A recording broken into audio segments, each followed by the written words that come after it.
Hey, there you are. Glad to see you. Great. We're going to see what kind of adventure we have today. By the way, we get our ideas from you writing in to my email, which is Carol at on the road again, like I'll put together, .tv.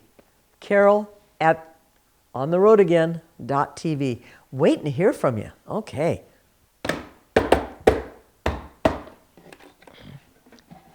Oh, there's a couple in there. Okay.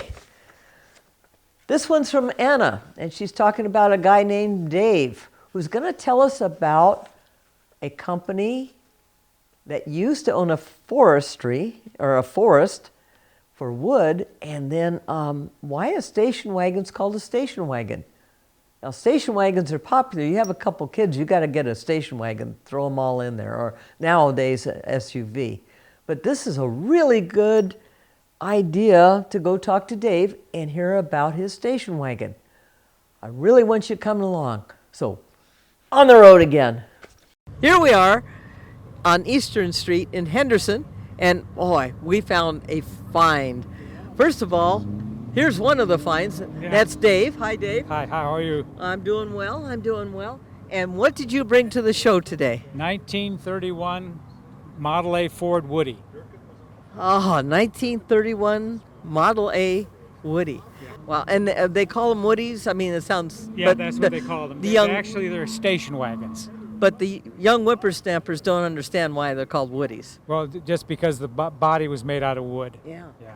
And you told me something fascinating about Woodies. I mean, station wagons. Why are they called station wagons? Well, because they brought the people from the train station to the hotels up in northern Michigan, and that's why they call them a station wagon.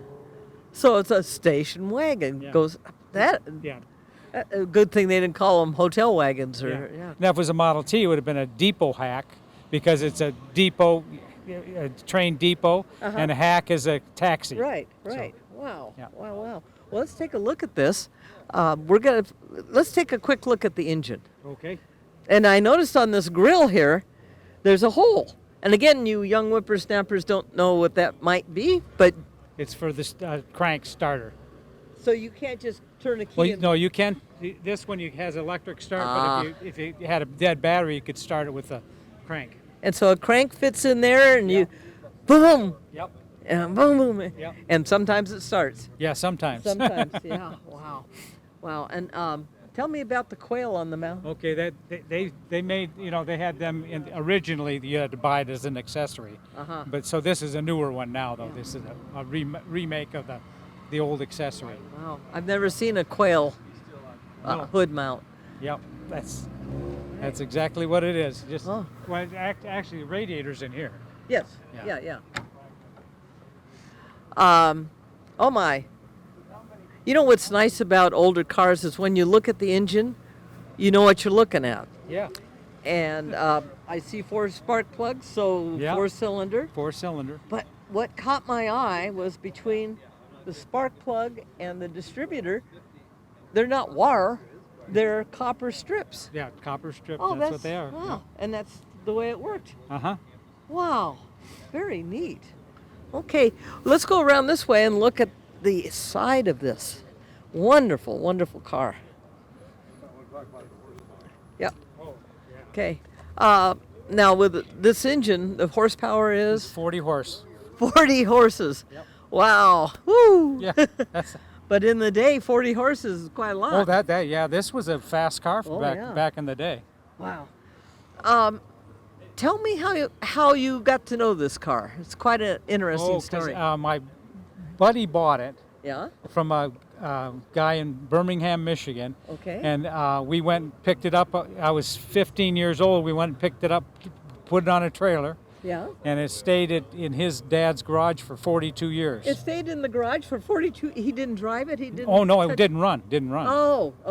And it was just a basket case. So but he never did fix it. Oh.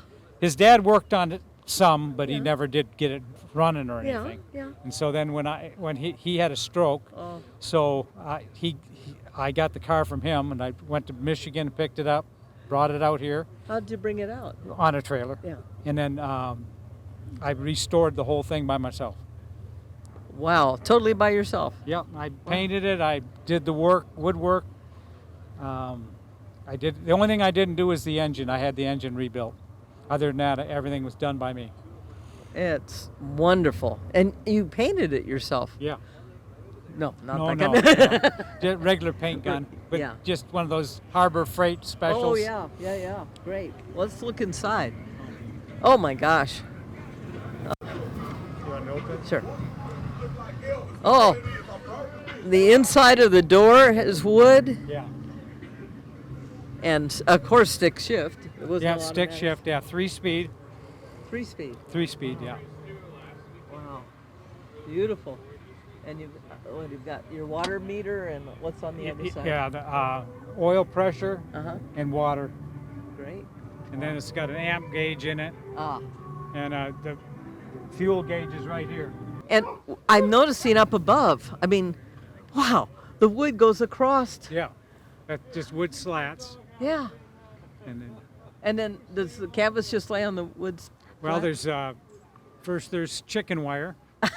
Of course there's chicken Well, wire. Actually, the first thing is black linen, Okay. then chicken wire, Chicken wire. and then 1/4-inch foam, Yeah. and then the cover put on it. Wow. Boy, you put a lot of work into this. Yeah. Oh yeah, it's got a lot of work. And you were telling me the wood. Yeah. Wood's maple. Maple. All Wow. hard rock maple. Ford had a. Let's turn so you can see. Oh, I'm sorry. Ford had the up in the Upper Peninsula, Michigan. He had the forest, and he cut his own wood, and he cured it and everything, and then sent it down to places to build the bodies. So the Ford Motor Company had its own forest. Your own forest, yeah, up and Wow. up the Upper Peninsula, Michigan, and that's where he. Then of course the wood was milled and everything, Right. and then they had 2 places that built bodies for him, and then they took the body and it went to the Ford plant and it was put together with the chassis. And wasn't he the first one to come up with the assembly line idea? The major man, yeah. Yeah. Of course, women have been doing that in their kitchens forever, but Oh yeah, no, but I mean he was the first that wanted to really get it Yes, going. But yeah. actually, Random Olds is the first one to have. Olds, all right. Yeah, Oldsmobile. Yeah. Was the first one. Yeah. But he just started it, and then Ford took it over from there. my daddy was an Oldsmobile dealer. Was he? Yeah. Yeah, the Oldsmobile was a good car. Oh, it was a great car. It was a great General Motors made a bad mistake when they got rid of that. Yeah.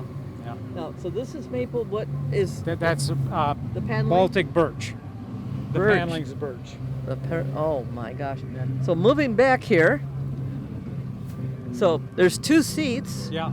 there And then there's another seat in the rear. backpack. And then if you, Oh, yes. this is where they put all the luggage went on this thing. Oh, and they could leave it open as they're going down the road. What a nice idea. Tailgate. Oh, wow. And what a sight just looking from here straight through the vehicle. Yeah. Wow. You did good, Dave. You did very well. Wow. Thank you. Yeah. Well, you know, Dave, your windows are really clean here. Oh, Yeah. there's no windows. No windows. No windows. What originally would be in there? There had been a canvas with a isoglass insert in it. That's what it would have had. But see these little marks right here? Yes, yes. That's where the pins, little pops would have gone to pop it on. Ah. Yeah, there too, all Yeah. the way around. Yeah. Wow. This is just a phenomenal vehicle. And how long did it take you to get it to this level? About 3 years.